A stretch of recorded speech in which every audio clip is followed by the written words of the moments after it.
দেখে কি মনে হচ্ছে এই গোলাপ জামুনগুলো আটা দিয়ে বানানো হয়েছে? বিশ্বাস হচ্ছে না তো? আজকে এই গোলাপ জামুন মিষ্টিগুলো আমি আটা দিয়ে তৈরি করেছি।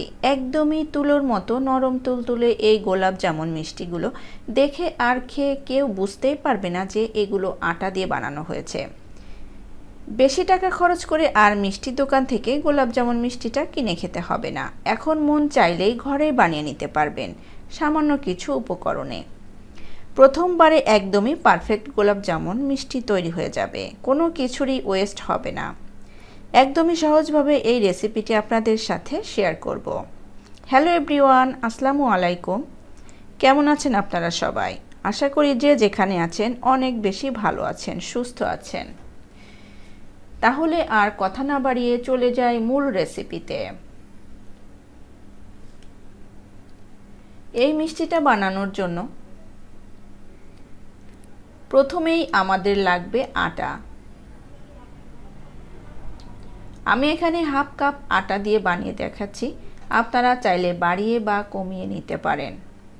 তবে অবশ্যই আটাটা মেপে নিতে হবে, তাহলে এই মিষ্টিটা পারফেক্ট হবে। তার মধ্যে দিয়ে দিচ্ছি হাফ কাপ গুঁড়া দুধ। যতটুকু আটা নেবেন ততটুকু গুঁড়া দুধ নেবেন। তার মধ্যে আরও দিচ্ছি সামান্য একটু লবণ। মিষ্টি জাতীয় খাবারে সামান্য একটু লবণ দিলে মিষ্টির স্বাদটা ব্যালেন্স থাকে। কেউ না চাইলে স্কিপ করতে পারেন। আরও দিব 1/4 চা চামচ বেকিং সোডা। এরপর হাত দিয়ে সবগুলো উপকরণ একসঙ্গে মিশিয়ে নিব। এভাবে করে খুব ভালোভাবে মিশিয়ে নিতে হবে। ভালোভাবে মেশানো হলে তার মধ্যে 2 চা চামচ ঘি দিয়ে দিব। এখানে তেল দিতে যাবেন না, ঘিটা দেওয়ার চেষ্টা করবেন। ঘিটা দিলে অনেক বেশি টেস্টি হবে। তারপর হাত দিয়ে ডলে ডলে ঘিয়ের সঙ্গে খুব ভালোভাবে মিশিয়ে নিব। এখানে একটু সময় এবং ধৈর্য নিয়ে এই কাজটি করে নিতে হবে।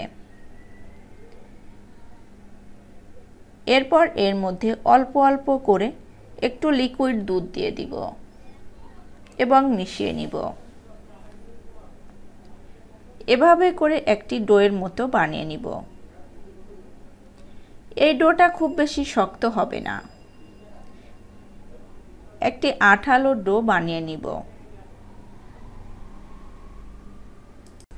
এটি প্রথমে হাতে লেগে লেগে আসবে, এতে ভয়ের কিছু নেই। কিছু সময় রেস্টে রেখে দিলে এটি পারফেক্ট হয়ে যাবে। এরপর 10 মিনিটের জন্য রেস্টে রেখে দিব।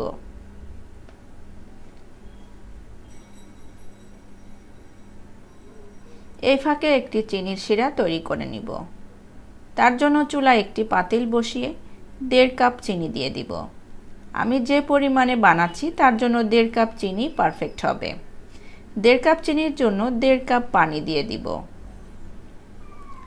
যতটুকু চিনি সম পরিমাণে পানি দিতে হবে।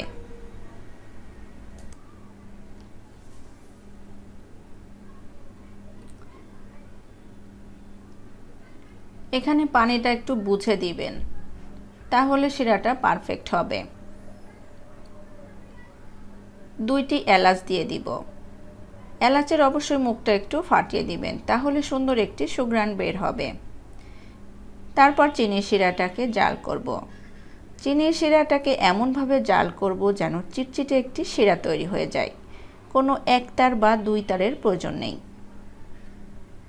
শিরাটা তৈরি হয়ে গেলে চুলাটা বন্ধ করে একটা সাইডে রেখে দিব।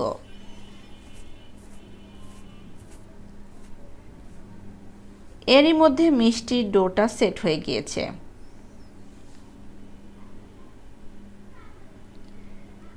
এরপর হাতে একটু ঘি লাগিয়ে নিয়ে এটিকে কয়েকটি ভাগে ভাগ করে নিব, যেন সবগুলো মিষ্টি একই সাইজের হয়। প্রথমে যদি এগুলোকে একই সাইজ করে নেওয়া হয় তাহলে সবগুলো সমান হবে।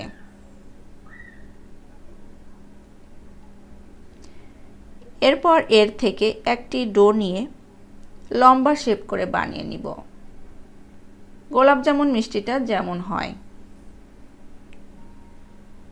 দেখুন এরকম করে বানিয়ে নিতে হবে। সেম ভাবে সবগুলো বানিয়ে নিব। এরপর চুলায় একটি কড়াই বসিয়ে কিছুটা তেল দিয়ে দিব।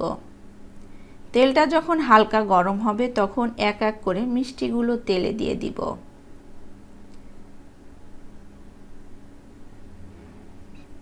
দেখুন এভাবে উল্টিয়ে পাল্টিয়ে ভেজে নিব। হালকা আঁচে মিষ্টিগুলোকে ভেজে নিতে হবে, তাহলে সুন্দরভাবে ভাজা হবে।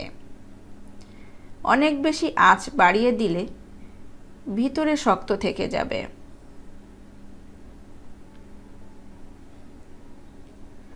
একইভাবে সবগুলো ভেজে নিব। যখন সুন্দর একটা কালার চলে আসবে তখন তেল থেকে তুলে নিব এবং এগুলোকে ঠান্ডা করে নিব। হাতে যাতে গরমটা সহ্য হয় এই রকম ভাবে নিতে হবে। তারপর গরম শিরার মধ্যে দিয়ে দিব। শিরাটা যদি ঠান্ডা হয়ে যেয়ে থাকে তাহলে একটু গরম করে নেবেন। এরপর উল্টিয়ে পাল্টিয়ে ঢাকনা দিয়ে 2 ঘন্টার জন্য রেস্টে রেখে দিব।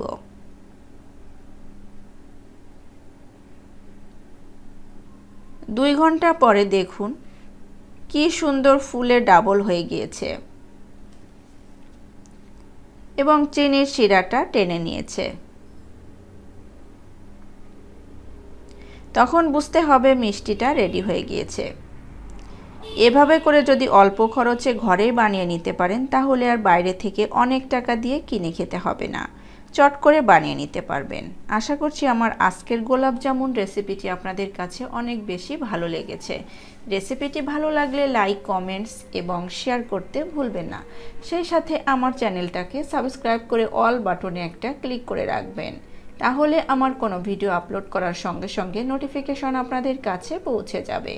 আর আপনারা যারা আমার ফেসবুক পেজ থেকে দেখছেন, লাইক এবং ফলো দিয়ে না রাখলে প্লিজ লাইক এবং ফলো দিয়ে রাখবেন, তাহলে আমার কোনো ভিডিও আপলোড করার সঙ্গে সঙ্গে নোটিফিকেশন আপনাদের কাছে পৌঁছে যাবে। ভালো থাকবেন সবাই। আজকে এখানে বিদায় নিচ্ছি, পরবর্তী রেসিপি দেখার আমন্ত্রণ জানাচ্ছি। আল্লাহ হাফেজ।